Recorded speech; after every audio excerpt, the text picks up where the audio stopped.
It's about 11:30 p.m., getting close to midnight on Saturday, and I'm at Aba. I'm in this hotel that I've been staying for a while now.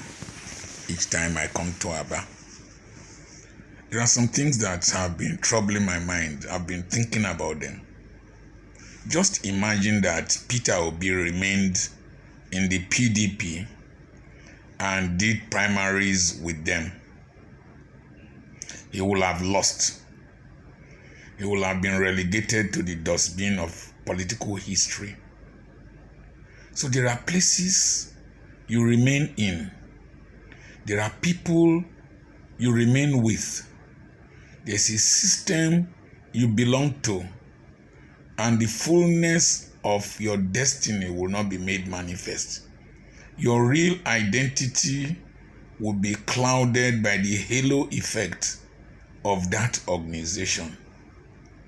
So it is possible there are people listening to me now who are in organizations, in associations, in relationships that are clouding or covering their destinies and who they really are and the potentials they are supposed to manifest. Just imagine that. Most probably, Atiku will have picked Obi again as his vice presidential candidate or dumped him, and Obi will have been frustrated. Remember, I told you that some people treat you like rags. Now, Labour Party had been there. I went to their national headquarters at Abuja. I was with Olusegun Mimiko, the former governor of Ondo State. When I went to his house at Ondo Town, when he declared for presidency under the Labour Party, I met the leadership of the Labour Party there. Labour Party was just inconsequential. They were not even prepared for whatever they are experiencing now. It's just like Zoom. Zoom had been an application that had been there until COVID-19 came and Zoom became very popular. We knew of Skype, but Zoom became popular because of COVID-19. The movement of Peter Obi into the Labour Party just changed the status of Labour Party, changed everything about Labour Party. Could it also be that there are some people that will come into your life and change your life? So there are places you live, there are people you live, there are positions you live, there are associations you live, systems you must live, and then there are people who will come into your life and change your circumstances. Now, Peter Obi has been around, was governor. Everything that he is relating are things that took place when he was governor. It's been a lifestyle he's been living. Now, they did not matter until he declared for presidency under the Labour Party. Suddenly, all his attributes that would naturally have been looked upon as being eccentric or out of place suddenly became the standard that every person is desiring and eager to associate with. Now, just imagine. I was watching the rally of the obedient people in Nasarawa State. I was amazed at the enthusiasm and the turnout of the youth in Nasarawa State. Just the emergence of Obi in the Nigerian political scene. Every other person who thought that he was somebody is struggling for relevance.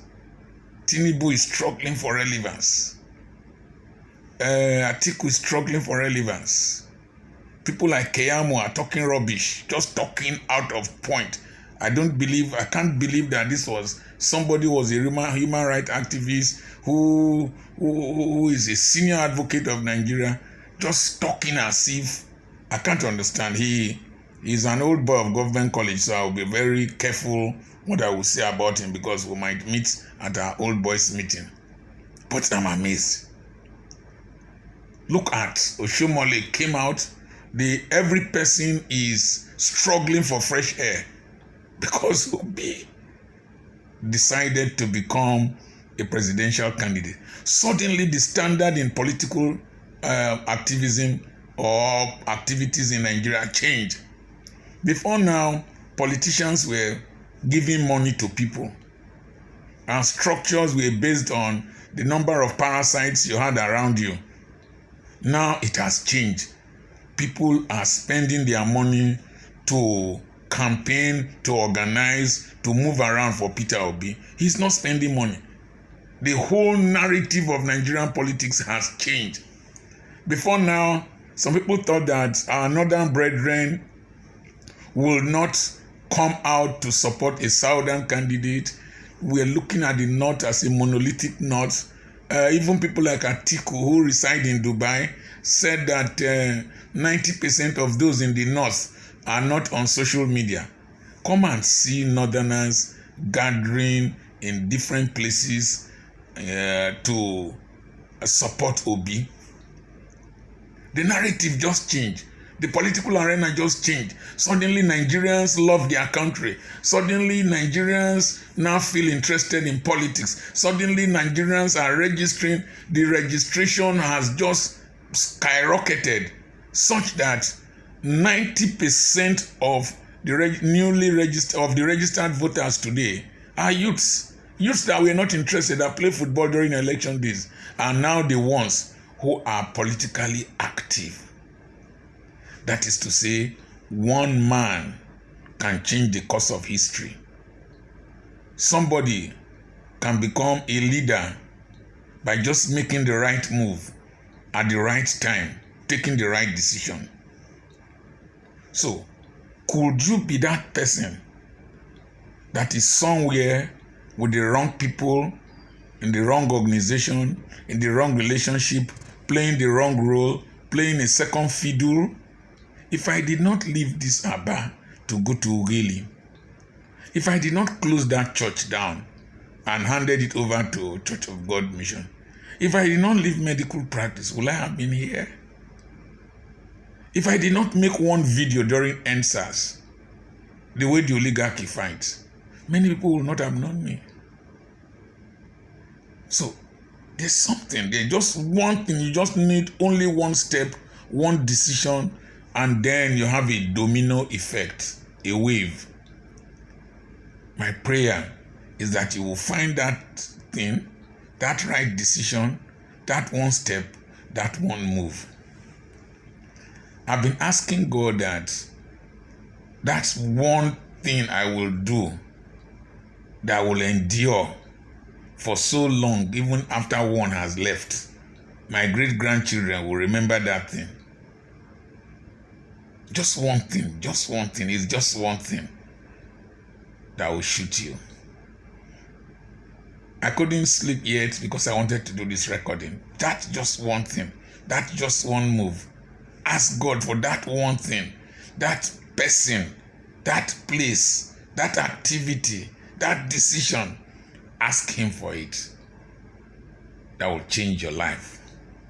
Remember, I'm your friend, Dr. Charles Apoki.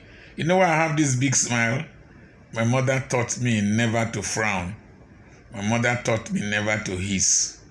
My mother taught me that when we die, we will squeeze our faces. While alive, that we should smile. I will always have this big smile. Remember, I'm your friend, Dr. Charles Apoki.